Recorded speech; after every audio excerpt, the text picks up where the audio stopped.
I haven't drawn in 6 months. Every time I draw something, I feel like it's never good enough. I kept comparing myself to others until I gradually lost the passion and stopped drawing. And this is the contest being held by HoYoFair and pixiv, which I was somehow asked to draw for. It was such an exciting opportunity, so of course I said yes, without telling them that I don't even know if I can draw anymore. So in this video, I'll be using this opportunity to try and relearn to draw by studying anatomy, composition, gesture, and color, showing you my main takeaways from this 5 week of study, which turned out to be my most challenging video yet. Also, there's a giveaway for official merch at the end of this video, so stay tuned. Since I haven't drawn in half a year, we first have to see if I can still draw.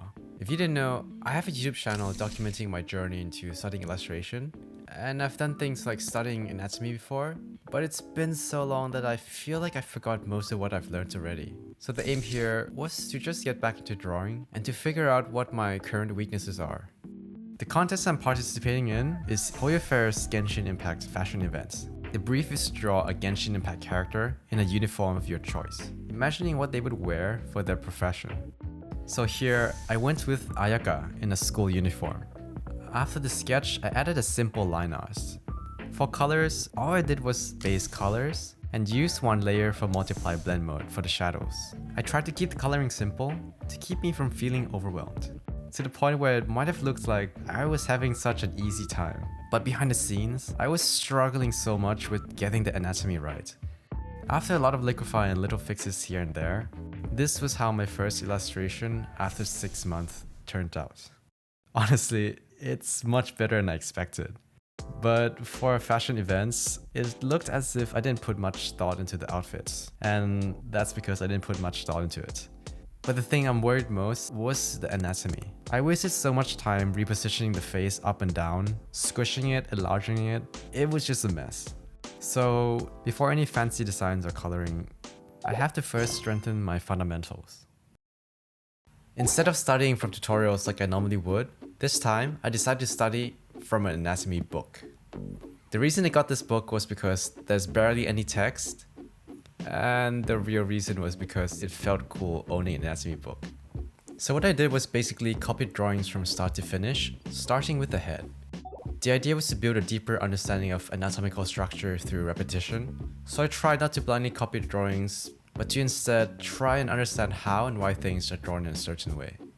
Now I don't know how helpful this kind of practice is, but for me, this was really fun and I can keep going without feeling burnt out. However, I realized that being able to draw realistic heads doesn't mean that I can now automatically draw anime heads. So I took a detour to study the Loomis method, focusing on drawing them in different angles as practice. I basically repeated this for a whole week, which was super fun. I felt like I could keep going on and on forever, but I couldn't, because now the contest is getting even closer. So it's time to apply everything that I just learned into my own drawing. In my first attempts, I feel like the design was quite bland. I didn't look into the character or the backstory. So this time around, I decided to do some intense research. Okay, yes, this was just an excuse for me to play Genshin Impact. This was actually my first time playing, so I didn't realize how long it would take to meet Ganyu. So in the end, I just watched a lore video and came up with this concept of Ganyu wearing a modern day secretary uniform. The rough, surprisingly, didn't get any easier. Maybe because I didn't study how to connect each part together, but I just took my time, slowly building each part of the body using boxes and cylinder. Then with the anatomy in place, I started designing a uniform. For coloring, it was pretty much the same layers. Line arts, base color, shadows, and finishing touches. Okay, I'll be honest. I don't really like how this one turned out. The colors, gestures, and facial expressions all felt off. But that was a big improvement between this attempt and the first one. While in the first attempt, I relied heavily on 3D models as guides for drawing anatomy, here I was able to think in perspective and drew the anatomy on my own. And that's probably why there's a lot more mistakes, but needless to say, this was a huge win for me.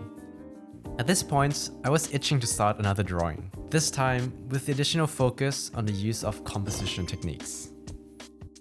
For this concept, I drew Eula, a proud knight from a noble family, but reimagined her in a scenario where she failed to protect the people and the city. As a lone survivor, what would she be doing or wearing? Okay, not sure if this counts as a uniform, but anyways. After a rough pose, I wanted to focus more on how I can effectively use the space on this canvas. So I looked up various composition techniques, and these were some of the ones that I found interesting. Rule of third, golden ratio, triangles, and diagonal lines. For this illustration, I went with a combination of rule of thirds and the golden ratio grid. I tried positioning the drawing in a way that it follows the curve of the grid, and to have the eye near one of the focal points. When the perspective started to get really confusing, I find drawing guides on the ground and limbs to be very helpful. And this was looking great until I started adding the lines. Then everything just went wrong. I spent hours and hours trying to fix this weird look, but nothing was working, until a total of 8 hours passed. At this point, I stepped back and asked myself, what went wrong? After some reflection, I came to the conclusion that it's a combination of my lack of understanding in perspective, anatomy, and foreshortening. Plus, this super thick line art probably makes inaccuracy and stiffness even worse. I essentially tried too much without enough fundamental knowledge. Now, I wanted to try and spend more time fixing this, but with the contest just over the horizon, I decided to leave this unfinished and move on.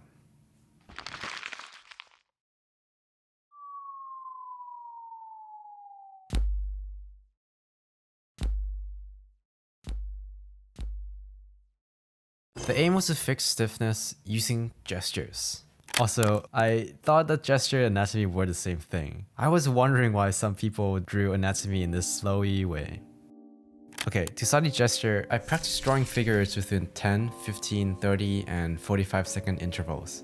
When doing this, there's usually a step that I follow, which was to first draw the shoulder and pelvis lines. Starting with contrapostal lines can help with balance and dynamism. Then draw the lines of the spine or torso, arms, and legs. These are the landmarks, which should help with the proportions of your figure. Now, what if you want the figures to look even more dramatic? Well, I happened to find the answers in this antique book from the 1920s, which was to use rhythm. From what I understand, it's the method of using curves to create a feeling of energy and movement. For example, look at this sketch.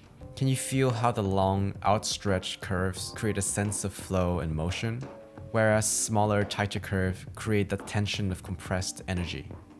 The contrast between length and curves of a line can help enhance dynamism.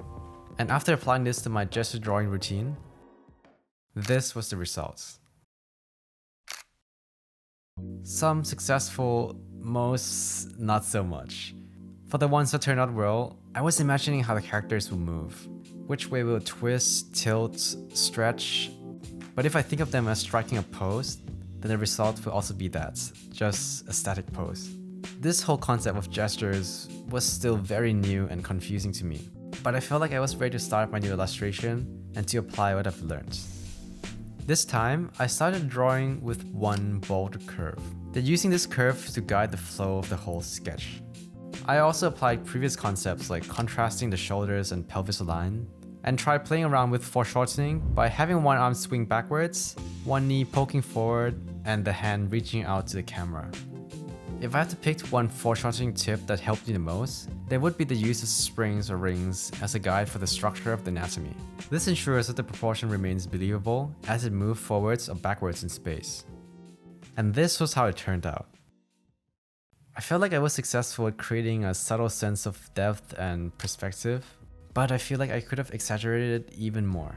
This might not have been drastic improvements in the results, but the thing that surprised me most was how this whole thing was pretty much drawn from imagination, and I'm super happy with that.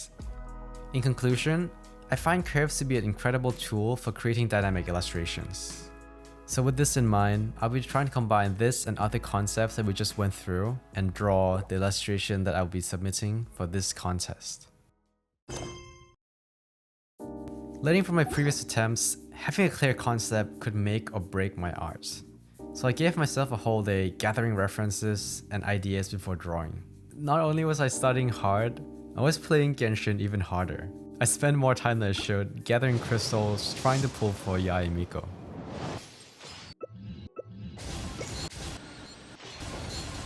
And after many hours,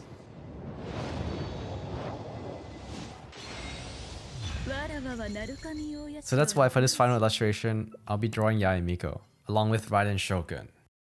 I started this drawing by putting down the rule of thirds and golden ratio grid for composition, making sure that the focal point is on the face of the character.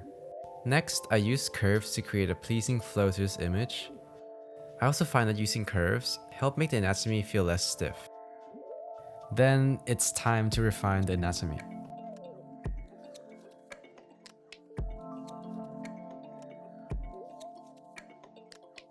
For the last part of the rough, I blocked in the hair, outfits, and foreground elements using thick brushstrokes instead of lines, which I find to make it easier for me to grasp the volume of hair and clothes. And all that's left was to draw the lines. For coloring, I wanted to try a different technique from what I normally do, so I decided to follow along with Rosary's guide on how to color the hair on Pixiv's channel, which worked out really well. The main takeaways for me were Rosary's layering system, and they use a smudge tool to create a softer look for parts like skin. For the colors, I went with a lower contrast to create a soft, comfy vibe, using mainly pinks, purples, and grays at a lower value to make sure that all the colors complement each other. As I struggle to color, I want to tell you a little bit about HoYoFair's giveaway. By commenting which Genshin Impact character you would like to see in what uniform, along with this hashtag, you'll have the chance to win some official merch. Plus, your comment could spark inspiration for artists looking to enter this contest. For final touches, I added accessories to my illustration to make it pop even more. From anatomy to composition to gestures to colors, these studies not only improved my fundamentals, but more importantly, it got me drawing again. And here's how my colors turned out. I hope you got something from this video. If you want more art studies and a deeper dive into my workflow, you can visit my channel where I'll also be posting a follow-up video in July. Also, the Teyvat Fashion Week contest runs until April 30th and could be a great chance for you to challenge yourself and apply what you learned from your study. The links to the events will be in the description below. Thanks for watching.